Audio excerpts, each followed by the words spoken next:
Hello everyone, my name is Maruk and welcome back to What If Deku Had Soul Eater Powers. So let's get started. I'm gonna say that the very next day it's a Saturday.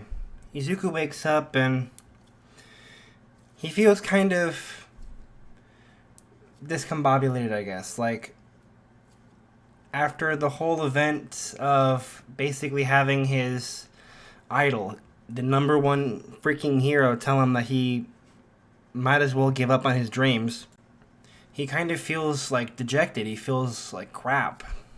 Though he had already decided that no matter what people said, he was going to be a hero. He was going to do what he had to do to become a hero. Though one thing kind of bugged him. It kind of ate at everything in his head. And it was the fact that for some reason, during the Sludge Villain incident, he miraculously had some strange force knock away the Sludge Villain's hand as it came down to strike him. And then when All Might came to punch it away again, he noticed that All Might had a slash mark on his cheek, which he found kind of strange, but he decided that the answers wouldn't come to him right away, that he might as well do his best to prepare for the entrance exam. So he goes downstairs and he begins to basically go and see his mom, who is lovingly making him a nice, delicious breakfast downstairs. He communicates with her, kind of conversates over the whole situation and the like, and once Izuku's breakfast is over, he gets some kind of jogging shorts on and he makes his way down to Dagobah Municipal Beach. I'm gonna say for the past couple of months, Izuku has used the beach as his own personal kind of gym. Not exactly clearing it out, but it would be a waste for him to not use it and its excessive amount of trash as good exercise, especially for someone who desperately needs the physical advantage against those who have a quirk. Izuku kind of, he's pushing around the occasional broken down vehicle, and he's obviously doing his part in actually picking up the refuse and trash that he can, as he's able to, from the surrounding area of the beach. And it's just kind of an average day. He knows that there is going to be a vehicle at some point, that a dump truck or the that usually comes around noonish, but he picks up what he can around the beach and he does as much as possible, keeping in mind that he has done an excessive amount of training already. I'm gonna say that his muscles aren't absurdly huge. He's at least worked out enough to where most of his muscles are compact and roll kind of tight, whereas he doesn't look absurdly or muscular in a really off-putting way, or to where someone would say that it's excessive or gross, but he has a lot of well-toned muscle that would at least give him the ability to still be very mobile and active without any kind of stress, strain, or worry. And as he's kind of moving the trash from the into a dumpster, he hears and sees the dump truck come around, and the dump truck picks up the trash and takes it away. Izuku, having done his social service for the day, he ends up going back to lifting objects and using like stuff is a good workout. And by, I'm gonna say maybe 1 o'clock, 1:30, he's worked up a good sweat.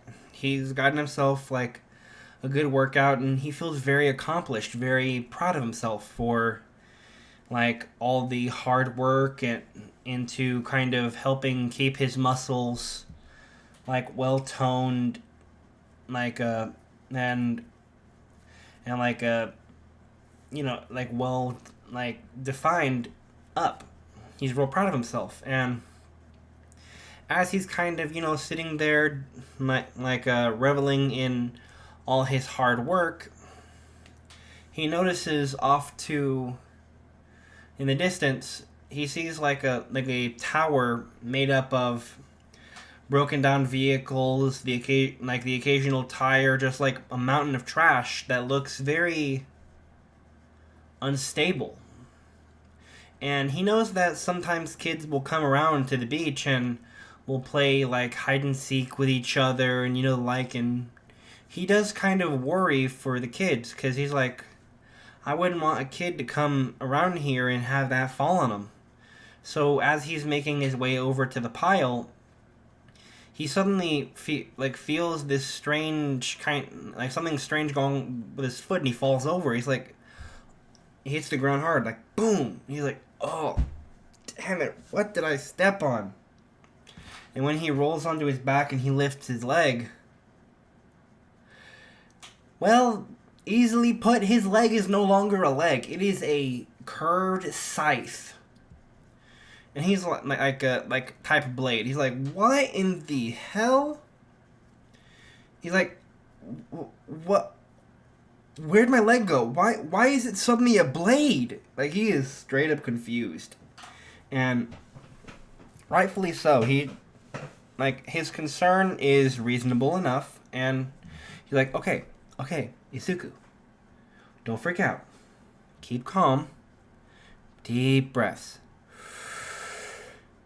In, out. He's relaxing. He's like, don't lose your cool. Just relax. Panicking and freaking out will not do you any good, Izuku. You need to relax and just let go of all that stress in your shoulders. And as he's kind of doing some breathing exercises, trying to quell a panic attack from happening, he looks back at the situation. He's like, okay, that's the situation, Izuku. Your leg has turned into what appears to be a blade.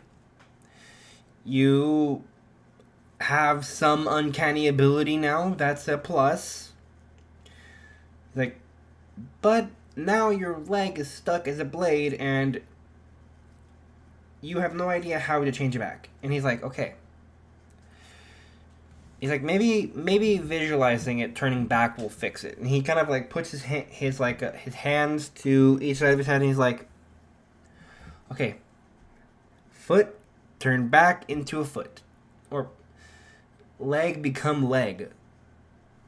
He doesn't know exactly how to visualize this in his head, other than just to enunciate leg,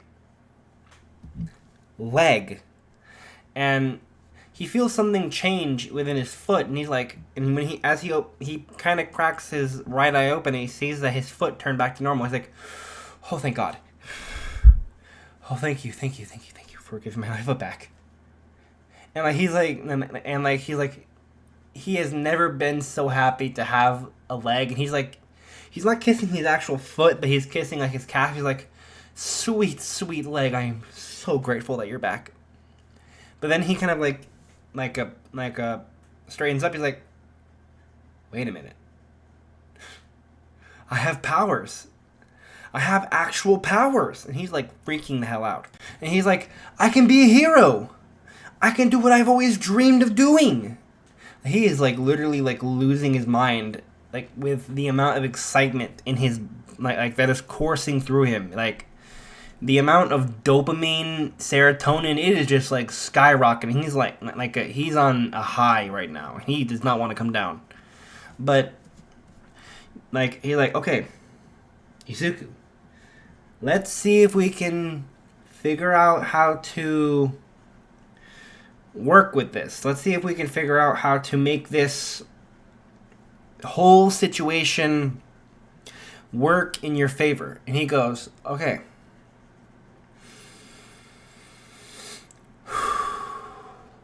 Breathe.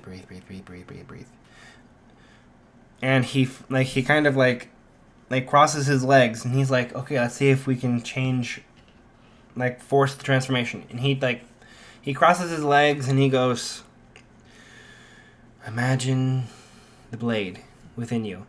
And the sounds of the waves, the sounds of just basically like the whole beach aesthetic around him, it just kind of relaxes him. He's like, and makes for a good meditation kind of thing going on.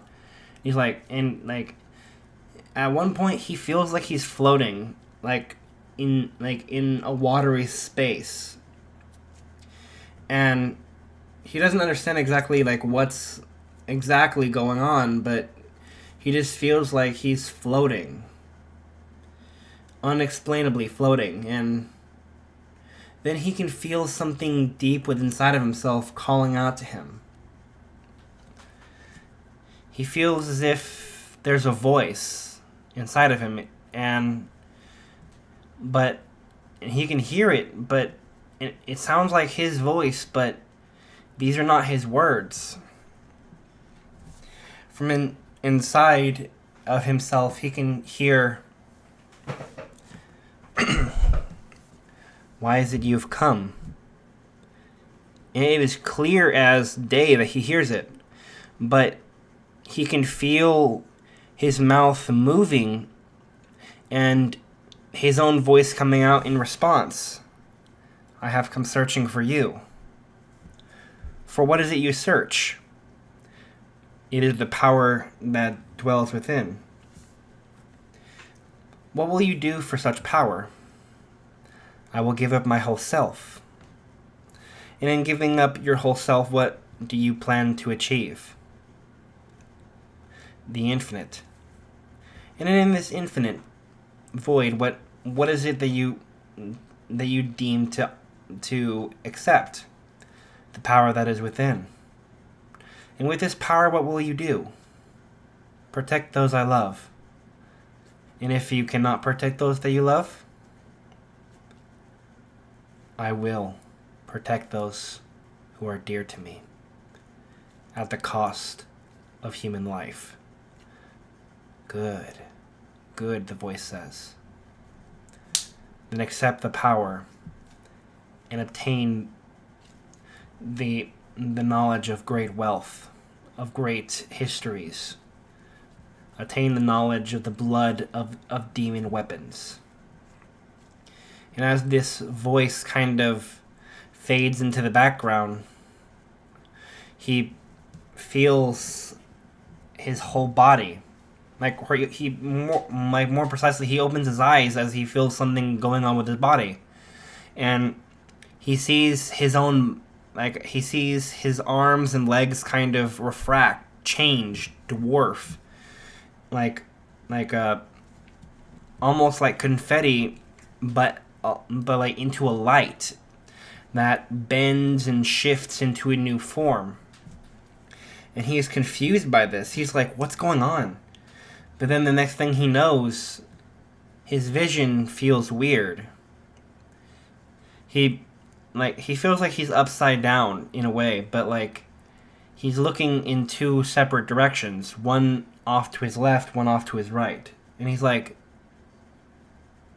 and as he looks down, and the shaft of the scythe kind of bends in one way or the other, he's like, oh holy crap, I've turned into a full-on weapon. And his blade has kind of dug itself into the sands itself. He's like, okay, focus on turning back. And as he does, he kind of feels as if his body kind of flips and kind of like configures itself back to the way he was before, and he feels a bit disoriented. He kind of is off balance, kind of like his equilibrium is thrown out of whack, and he's like, whoa, that was trippy. And he's kind of having a hard time kind of like centering himself, but like as soon as he kind of gets his mojo back, and he's like, okay, the world has kind of like corrected itself, like his equilibrium is back in order. He's like, okay, I can turn into a weapon.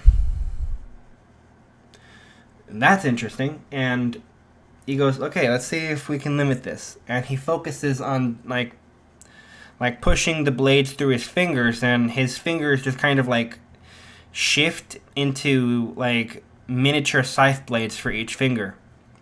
And he kind of finds it trippy to flex his hands or his fingers into a fist and then stretch them out all the way, because like the way it looks for him is as if the scythe blades themselves are kind of like arching into a crescent and then like extending like in a way that a normal scythe should not look. That's like really straight and curved backwards a little bit, and he's like, whoa, that doesn't look right.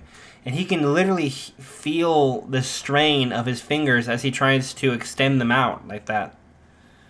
But as he's doing it, he's like, I wonder how sharp my fingers have become.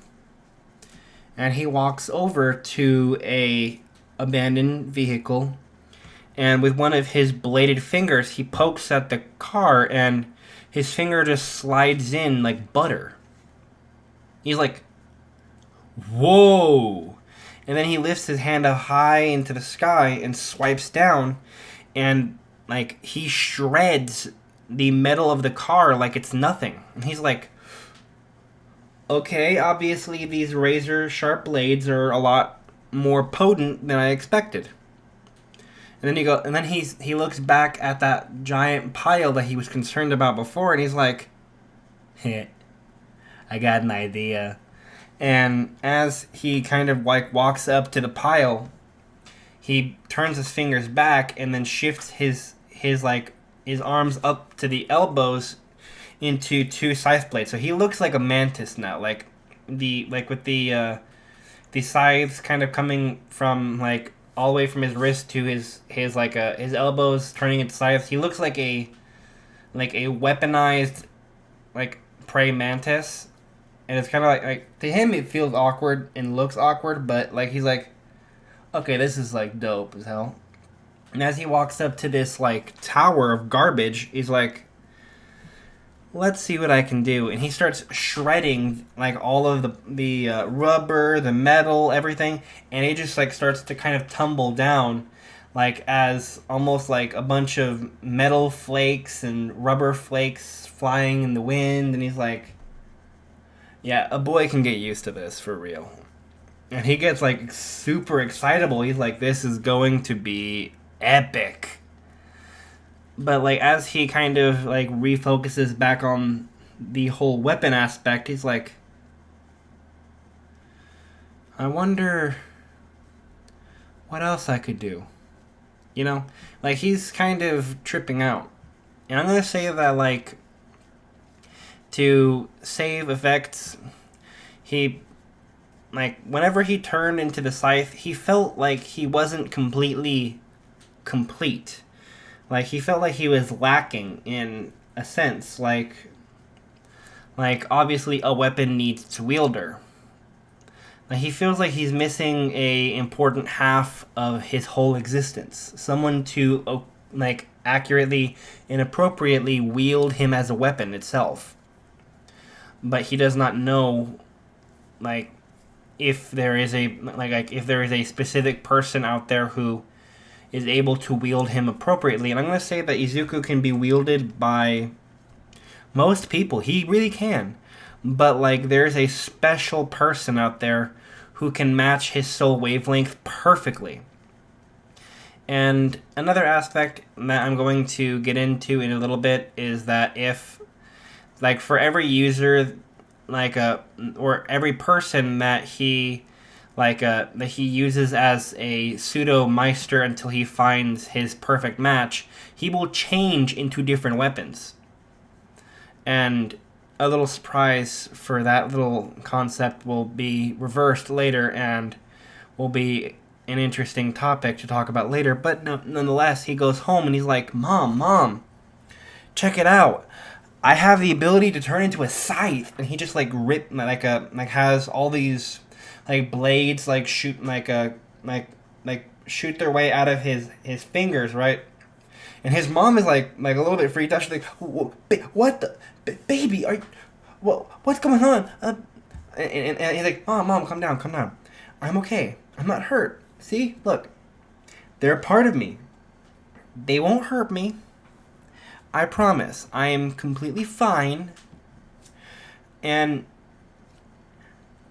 I wanted to show you I have powers now. I must be a late bloomer. And after he turns his arms back to normal, Inko just bull rushes up to him and goes, "Oh, my baby, my sweet Izuku. You have a power now.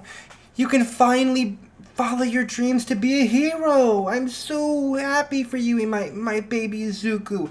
And hearing this, he's he's having a sensory overload. His mother has declared that now she believes in his dreams. She fully supports him now. And he's just ecstatic. He's excited. He's like, I have a supporter. And he's flipping his lid, full stop. And I'm going to say that now that Izuku is adequately excited, he wants to show her every aspect of his powers. He kind of steps back a bit, but he's holding his mom's hands, right? Both hands, firmly. He's like, "Mom, check it out. I can turn my whole body into a weapon." And this is where the whole each user changes the weapon or whatever. And as he shifts his whole body into a weapon, right? While holding both of his mom's hands, he shifts weapons, but he's not a scythe. Standing in the middle of their little apartment, Inko is now holding a machete. A full-blown machete.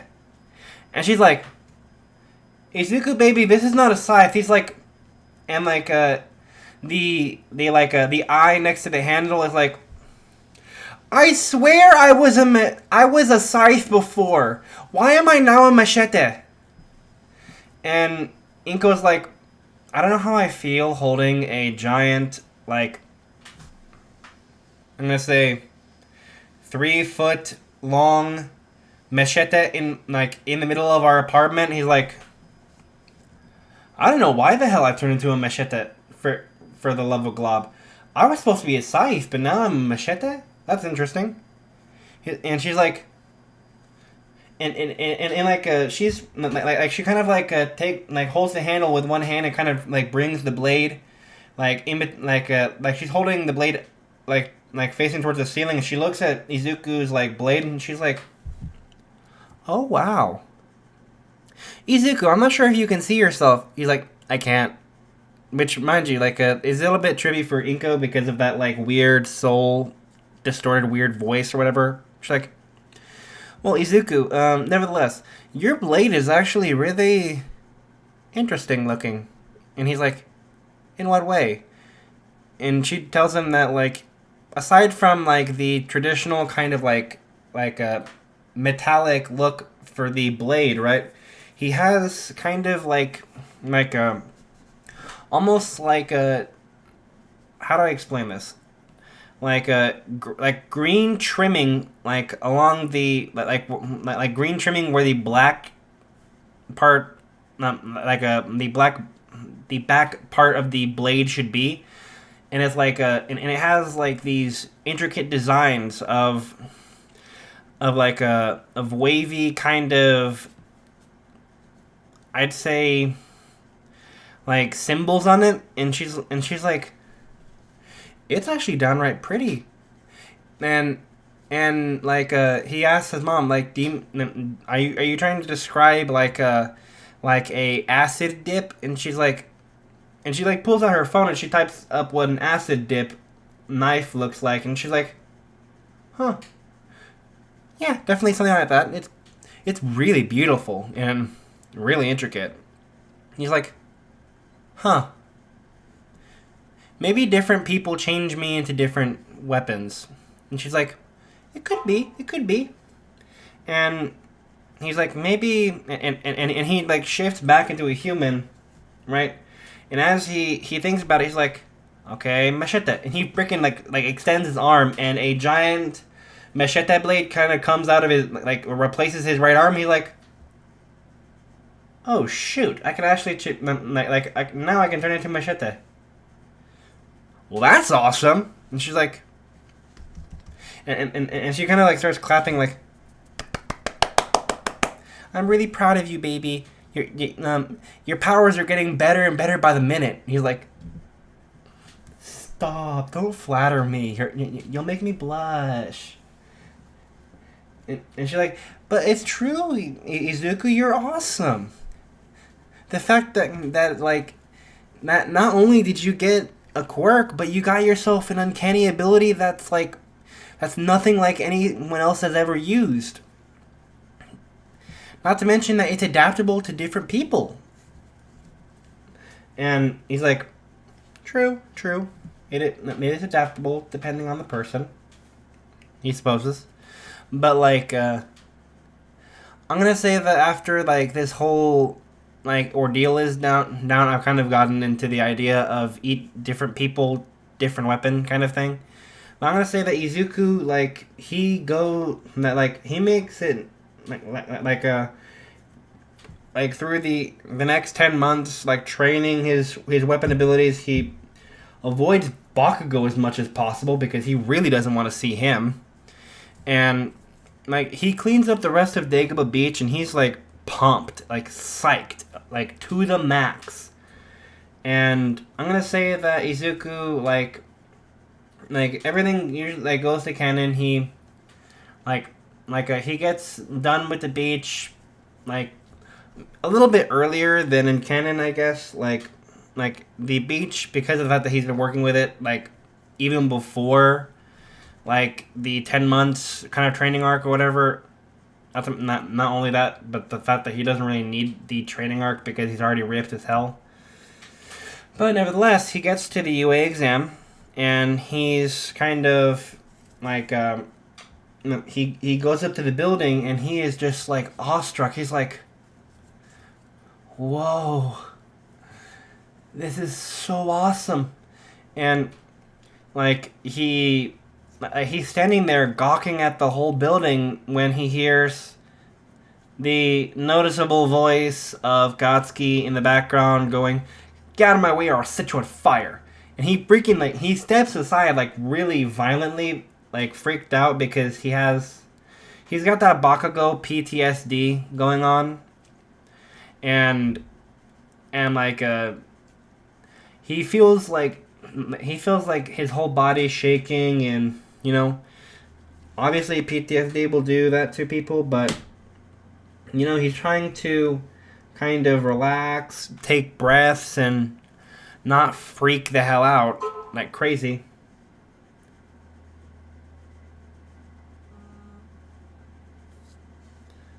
But as he's doing this, he is trying his hardest to like relax a bit, try and like let himself like breathe, not stress over everything, and hopefully, truly hopefully, get through like the whole thing properly. And he goes that he's going to take his first steps in and proceeds to then trip over his own foot, and then he goes, oh, I'll just die right here, before feeling something touch his back, and he just looks down, and he realizes that he's like not hitting the ground. He's like, what the frick? And then he feels a girl kind of, or he feels someone pull him up like straight, and she sets him correct and puts her fingers together, and she says, well, I'm sorry that I didn't ask her for using my quirk on you. It's just I thought that like falling like before the test is bad luck, so I hope you don't mind. And he looks at her and he's awestruck. He's like, holy hell spells. Look at you. But like obviously he doesn't say this out loud. But he like starts stuttering and freaking out. He's like, "Oh, yeah, it's fine. Thank you for saving me from falling on my face." And she's like, "Anytime. I'll see you inside. Bye." And like he does the "I talked to a girl" thing. And he like after kind of like regaining his posture or whatever, he goes back in, like he goes into the building, and they have the practical test or whatever, and like where they're like obviously doing like a like the whole intelligence portion with the exams or whatever, and like afterwards President Mike meets them in an auditorium and starts explaining all the robots. Izuku is kind of just sitting there, minding his own business, relaxed, kind of like not. He's not muttering, but he's just kind of just like sitting there enjoying himself, like because the pro hero President Mike is like on stage talking about the robots, and Izuku thinks to himself, "Ooh, robots for the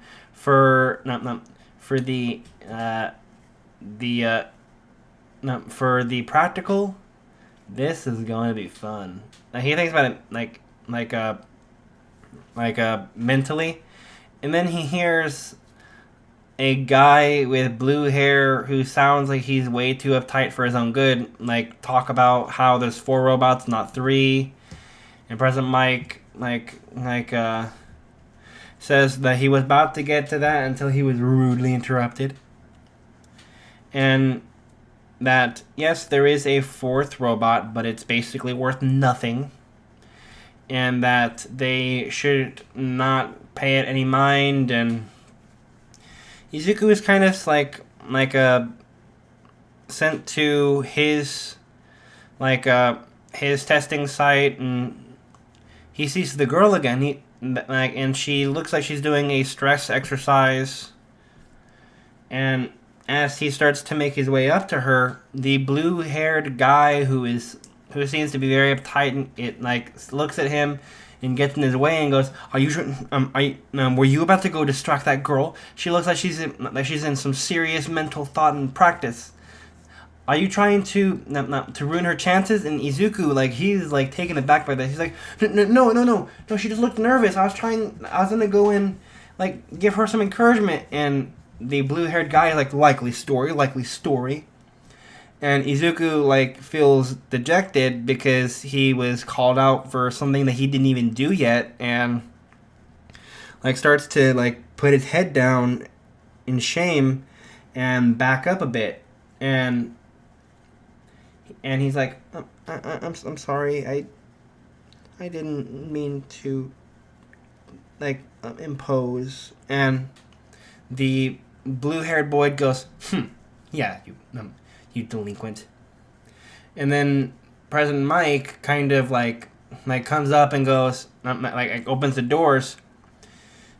And Izuku, as soon as he sees the doors open, he bolts, lightning bolts. He's not sparing any a moment for anyone else to catch up to him. And President Mike sees what's going on, and he's like, "Whoa, that guy's got the right idea." And then when he looks down at the other applicants, he's like, "Well, what are you guys doing? There's no countdowns in a real fight. Get out there, follow that kid. He's got the right idea." And after kind of like a second to process what's going on, they realize that the test has already started, and they bolt. Not as fast as Izuku, but they bolt. And Izuku, right, like having practiced with this power of his, like he has kind of gotten it to a point where like it's like well defined, well tuned, and where he's had enough practice with it, like from Dagobah, to know what the hell he's doing. And like as he's running towards the first robot he sees, literally the boy becomes a giant ball of blades. Like he's got like two blades coming out of his forearms.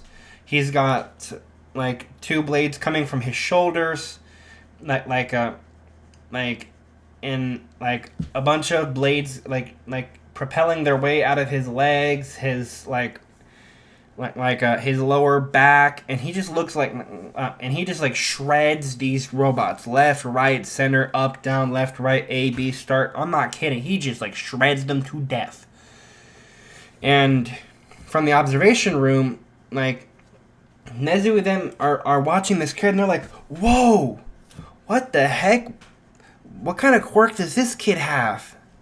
And Nezu pulls up a paper, and he goes, "This kid is labeled quirkless." And the other teachers look at him, and they're like, "Say what again?" And Nezu goes, "According to these documents I have here, his name is Izuku Midoriya.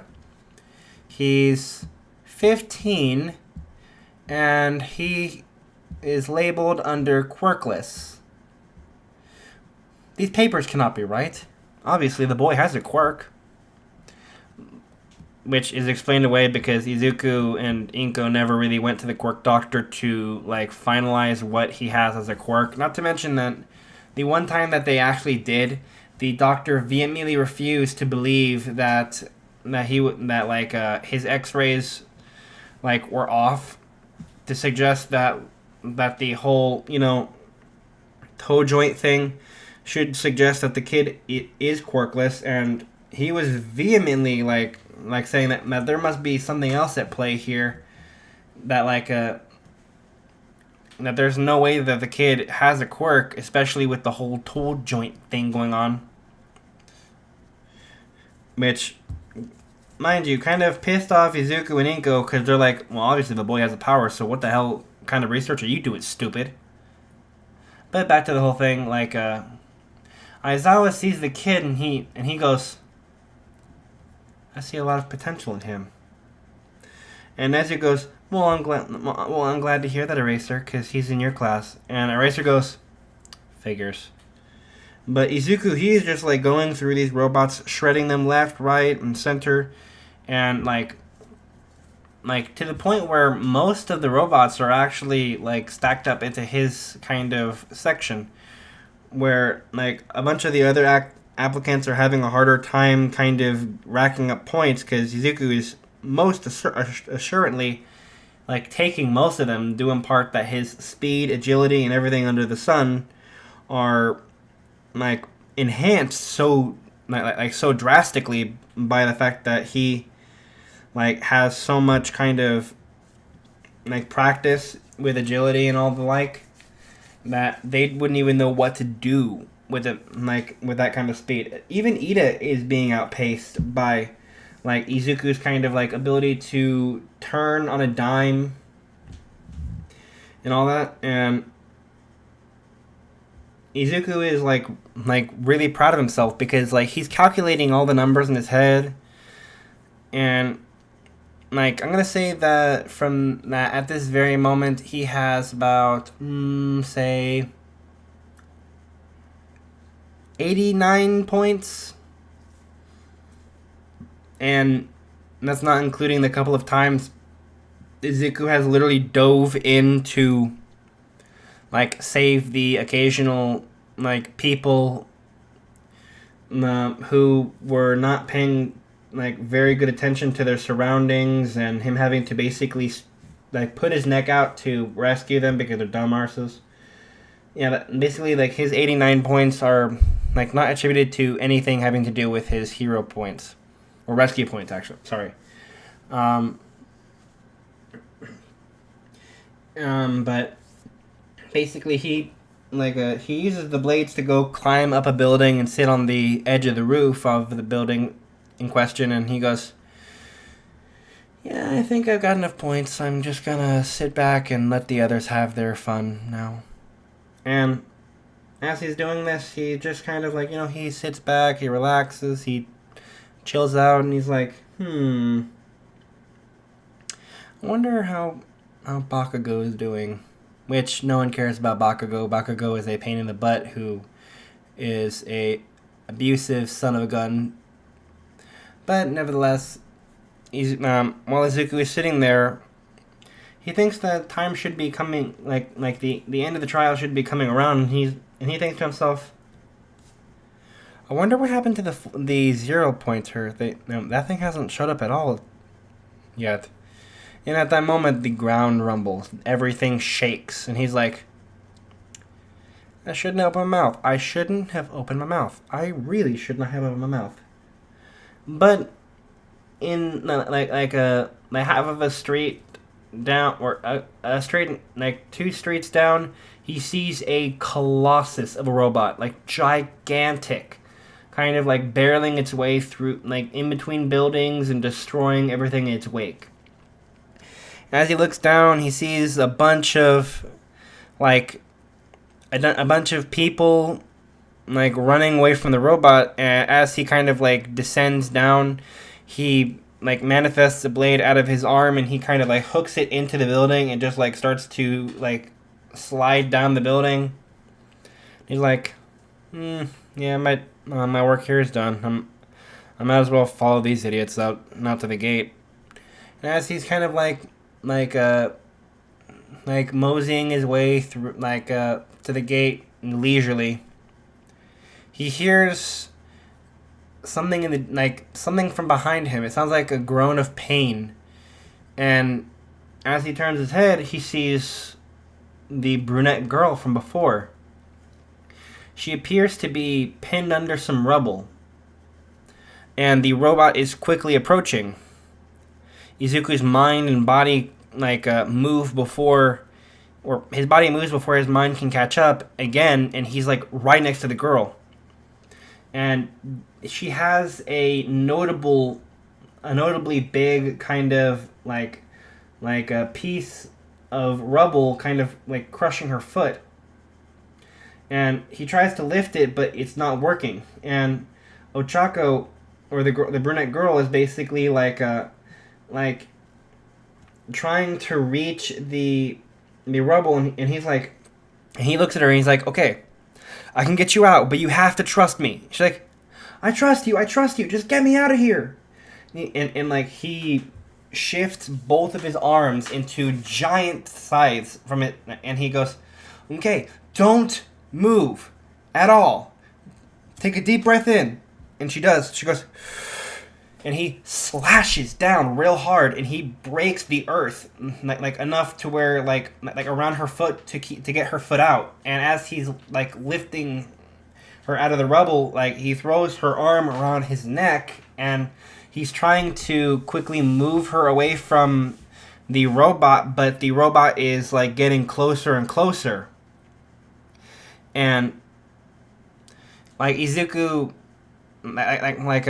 she tries to make herself weightless, but but she can only like halfway do it. To whereas she's only able to take enough weight off of herself to make it to where she can like adequately use her foot. And Izuku like looks up at the robot as it's coming towards them, and like he and it's like not far behind. And he looks at Ochako and he says, okay, I have an idea, but you're going to have to trust me again. And she's like, okay.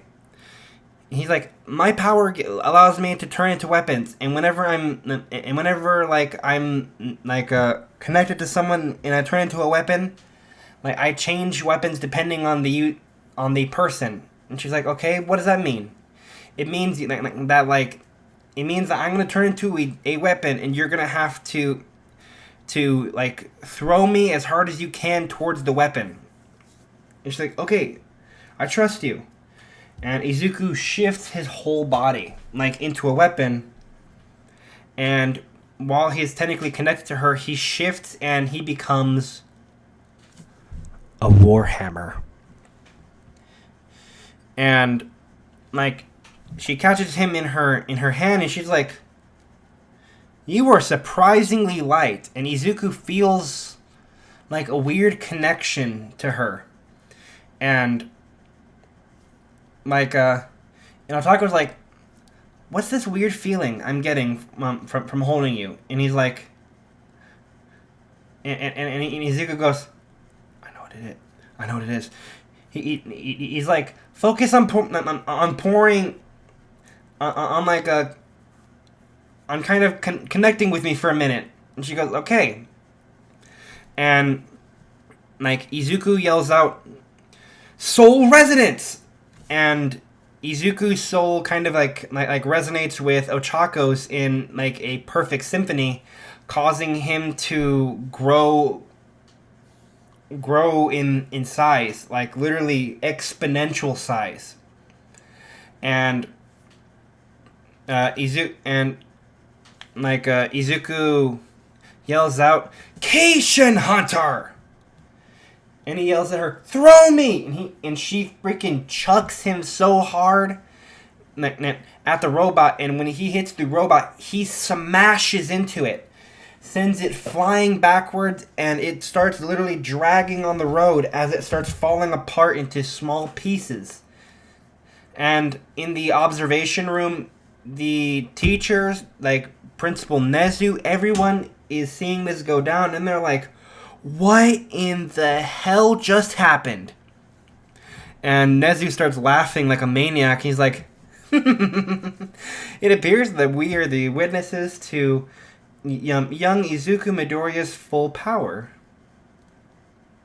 And even while saying this, is it like all the teachers like look over to Nezu, and they are just baffled by this. And as Izuku kind of like shifts back into like his normal self, he feels like really exhausted, like having to keep up so much power, or like with the amount of power output. And he looks back at Ochako, and like she's wobbling on herself from obvious like work exhaustion. And he like swoops up to her, and he catches her in his arms. He's like, hey, I got you. Let's get you to the front gate. And he quickly tries to move her like to the gate as possible, which is not very fast because he's about as worn out as she is. And like she's not throwing up, but like she's trying to like hold it in because like from all the exhaustion. But as he gets her to the front gate of the like testing site, like there recovery girl is, and she sees him coming, and she goes, oh, hello, dearie. Mind putting the young girl right here on this stretcher? And he follows orders. He puts her on the stretcher. And as he puts her on the stretcher, like, he tells recovery girl that he thinks that she must have sprained her ankle, due in part that there was a piece of rubble on her. And she goes, poor thing. Let me make that better. And she kisses Ochako on the cheek, and her foot like seems to heal, but like she passes out asleep. And Izuku kind of worries. He's like, what happened? And she's like, oh, don't worry, dearie. That's my quirk. I can make the healing process and people like speed up, though that is at the cost of their own energy reserves. She'll probably be asleep for a little while, but other than that, she'll be right as rain by the time she gets up. He's like, oh, okay then. And she turns to Izuku and goes, and what about you, dearie? Are you hurt anywhere? And he's like, no, ma'am. I'm fine. I just I was kind of worried about her because of her like hurting her foot. And Recovery Girl smiles real big and says, You've got a big heart, dearie. No, that in this line of business, that's a good thing. It means that you will be a very compassionate hero that looks out for those who are not as fortunate as the rest of us. Izuku, without needing like a secondary word, he understands what Recover Girl is getting at when she says that.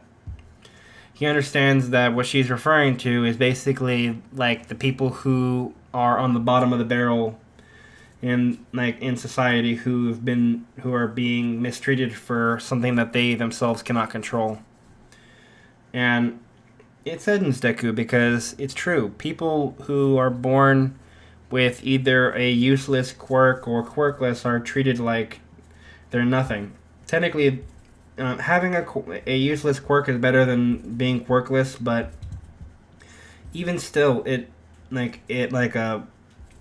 society, it's a very notable thing that those who do not have a strong quirk are left with nothing in life, and it's very tragic. Something that